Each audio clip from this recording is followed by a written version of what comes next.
Hello everyone, it's Jessica here with another layout for the Shimmerz Paints design team. You can use my name Jessica in the notes section of your order for a free gift.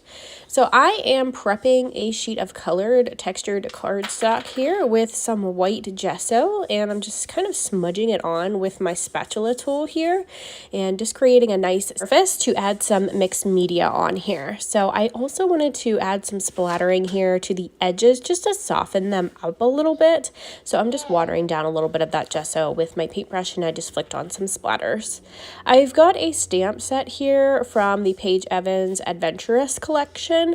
This is a little signpost stamp, and I'm stamping it a couple times on just some white cardstock, and then I'm going to stamp it a couple more times on this stripy background paper with that same collection because I want to create a layered sign with the signs themselves as different colors.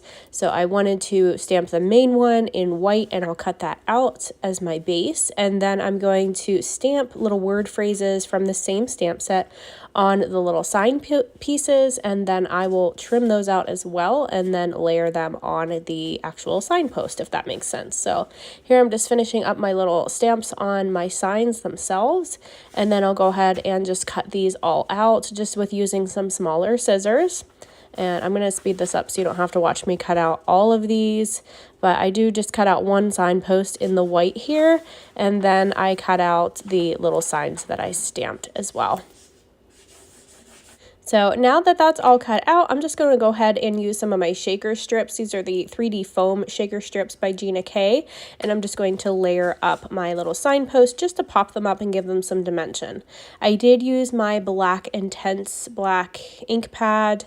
That one's by Honeybee Stamps. I'm really loving that ink pad. It seems to be working out really nicely for me. It creates a nice crisp stamp, and it also works well whenever I'm coloring in my stamps with my Copic markers.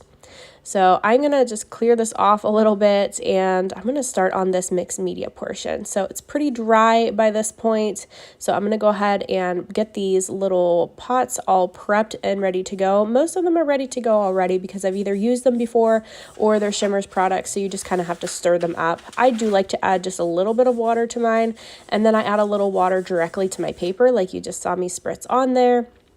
And this one right here that I'm using in that really bold yellow is called Bumbly B. It's a Shimmerz product, and it pretty much comes ready to go. All you have to do is just give it a little stir. So there's my baby girl coming in to help. She loves whenever I do mixed media layouts. She likes to play with all the little colors in my paintbrush as well. This one here that I'm using is my new favorite. I love this color. It's called Green Goddess. I actually just recently got this one and was excited to play with it. It is an Inklingz, so in order to activate it, you have to add water to that to soften it up because it does come hard inside that container, so you just add water to actually activate that. Little girl is switching up all my lids and placing them on different pots at this point, playing with my paintbrush, but she's okay. She loves to help mommy.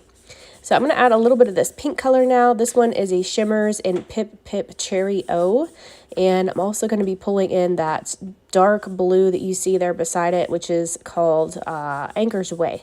So I've got lots of colors here today. I've also pulled out an Inklingz in my favorite Miner 49er because here in a little bit, after this dries up some, I'm going to go ahead and use some splattering with that gold Miner 49er. It's just my favorite gold. I really love the way that it looks on layouts and with other colors, and I usually do that and splatter that on after it is pretty dry, I guess. So I'm just going to let this kind of dry up a little bit here. I'm going to add some white splatters using some white acrylic paint. I just love the effect that it gives. You can see where it kind of breaks up those colors and looks like it gives it some more dimension. And I just love the way that it breaks it up. So I love to add that. And I decided it was a little bit too dark blue for me. I really loved this green color in that Green Goddess. So I'm just adding a little bit more in on this layout. So I've just put some on a piece of packaging and kind of smushed it onto my layout, and then I'm just dabbing up the excess where it ran into the pink so I have more of that pop of pink. So I'm just going to do some more white splatters because I kind of diluted all of that whenever I added the green again, so I'm just adding the white back in for the marbling effect. and then doing a little bit more of the green again. So it's really all about adding layers whenever you're doing this type of mixed media. You can just kind of keep building it up on top of itself and get it to the way that you want it to look or the way that you like it. So I know, you know, sometimes people get frustrated when they're doing mixed media and they're not really loving it, but honestly, my answer is always to add more, because it seems like when I start adding more and just keep adding to the layers and adding more colors and kind of mixing them around, add some splatters, it really makes that mixed media pop and gives it a lot of dimension, and it really makes it come to life. So here I'm just going to layer up my photo with some of these scraps that I have from the smaller paper pad from this collection. And I've also added a little bit of tissue paper in there as well. That's something I also really like to do with my photos. I just really love that little pop of that kind of translucent paper with the tissue paper. I just think it looks really pretty. So I've added that as well. And I'm going to add a couple more just using this small paper pad and the scraps that I have laying here that I've already kind of cut into with that signpost. So I'm just going to trim out around just using my scissors and just rough up all of these edges using my fingernails. I really like this dark blue paper. I wasn't quite sure if I was going to use it to map my photo at first, because I wanted to use some of that to add some notches in my paper here in a bit and add a little bit more of this color. But I did actually end up pulling this in around my photo as well, because it's just a really pretty paper. I love that pattern and I love the color of it in that dark blue with the little flowers. So I did decide to map my photo in that. And this one here, I'm actually just cutting down. I used a die, a little border scallop die from Hey Little Magpie, and I just trimmed it down to put at the very bottom of my photo, just for a little bit more texture.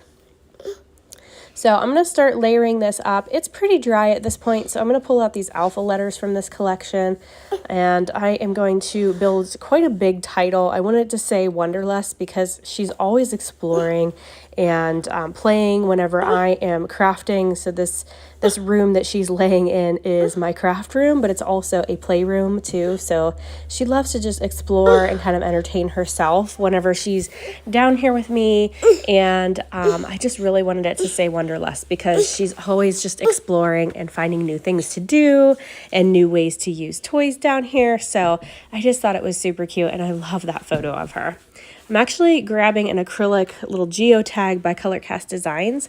I'm leaving the backing on it here, and I just wanted to layer it with this paper behind it, and I wanted that to poke through on that circle piece in the middle. So I'm just kind of backing it almost like a cut file.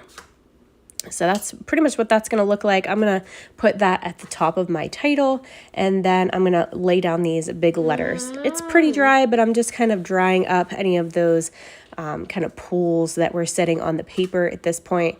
The gesso added to the paper really helps with the warping of your paper. It helps hold up to that heavy mixed media and all of those wet mediums. So that's why I always like to use some gesso on my papers whenever I'm working with these types of mixed media. I've got this little flower trim that I'm just cutting a couple of those off to add to the top of my photo. And then I'm pulling out the sticker sheet from this collection. I'm going to add a couple things here at the bottom of my photo just to give it some layers. I'll add this one up top. That one's probably going to move around a little bit. I think I ended up adding something at the top a little bit later, and I love these little sticker books, so I'm going to add a couple things from the sticker book as well and just kind of embellish this from this point on. So I'm going to add all of my alphas. I do end up using some Nuvo glue to reinforce the alpha letters, because when you apply your sticky alphas to the mixed media, sometimes it doesn't want to stick down very well, so be sure to use some other type of glue to reinforce it. And my personal favorite is usually my Nuvo Deluxe adhesive, or I also like to use Thermoweb's Ultra Bond liquid adhesive, or their mixed media adhesive is also really good for that too. So I am going to just kind of lay these out for now. I'm also going to grab some thread and add in here in a couple little parts and add some flowers and some little bits. So I am going to pop some music in here while I finish embellishing this, and then I will pop in at the end and show you the finished layout.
So here's the finished layout. I absolutely love how this one came together with all that beautiful mixed media in the background and my sweet little baby girl and how her photo just pops against all of that goodness. So thank you guys so much for watching. If you want to grab anything from the shop, I will link everything below for you. Thank you guys. Have a great day. Bye-bye.